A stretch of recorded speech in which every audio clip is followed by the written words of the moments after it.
Welcome back to the Classic Lawns Show. I'm Kerry Carlson, the owner of Classic Lawns, and here's our little news desk. In this little segment here, we're going to just kind of talk to you about what's going on in lawns right now, kind of talk about topics that's important about your lawn.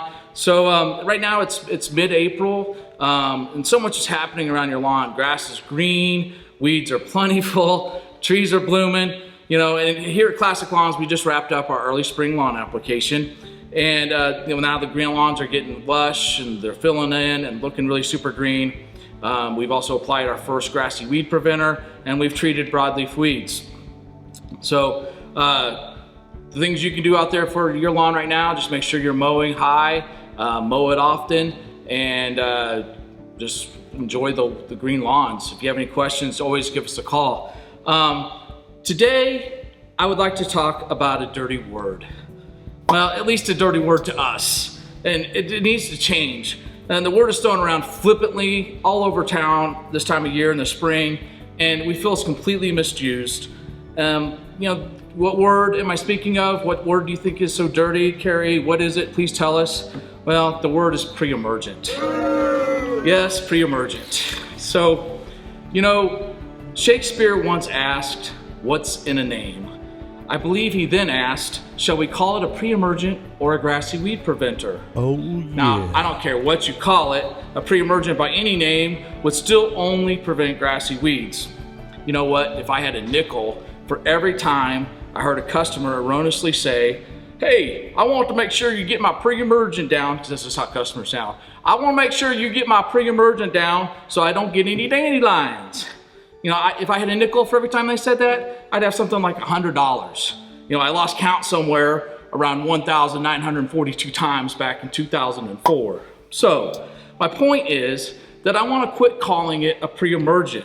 We apply this product twice a year in the spring, but from this day forward, instead of calling it a pre-emergent, it shall now be called grassy weed preventer, or GWP for short.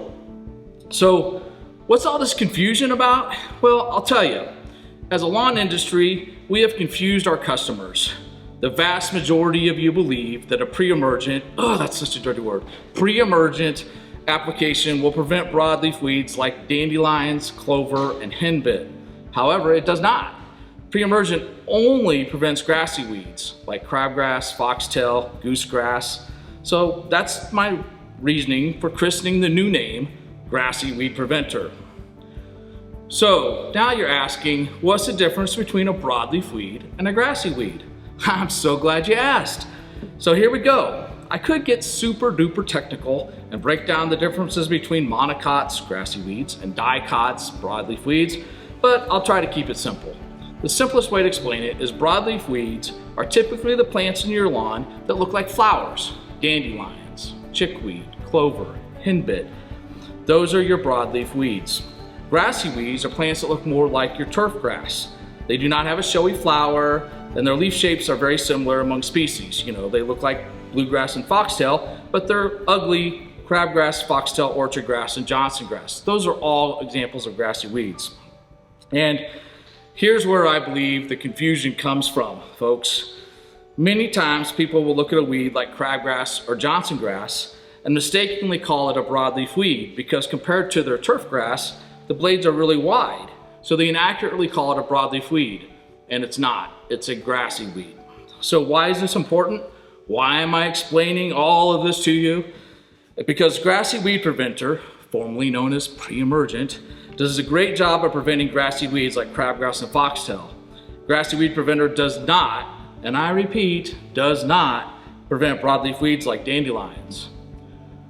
I know, now you got another question, right? So you're just like, well, how do you prevent broadleaf weeds?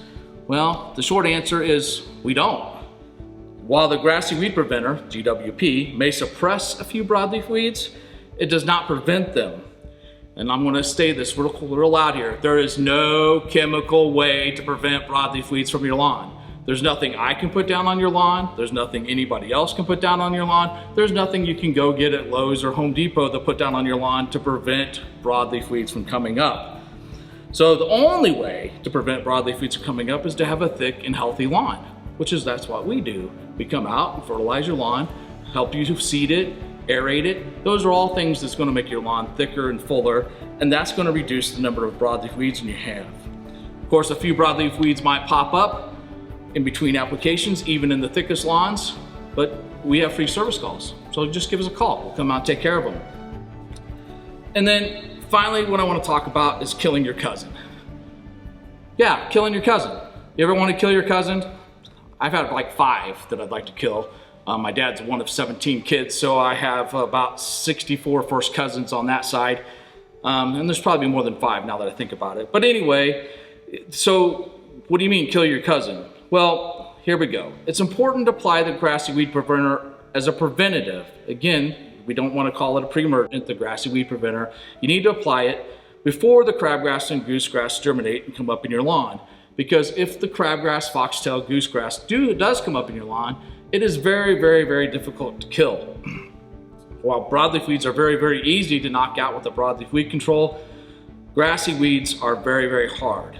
And I like to say it's like trying to come up with a potion that both you and your cousin can drink, but it only kills your cousin. It's pretty hard to come up with something like that. There's too much genetic similarity. So that's why you need to put your grassy weed preventer down in the spring. And the rule is you need to have 2 treatments of the crabgrass preventer, grassy weed preventer, before June 1st. And you want them about 6 weeks apart.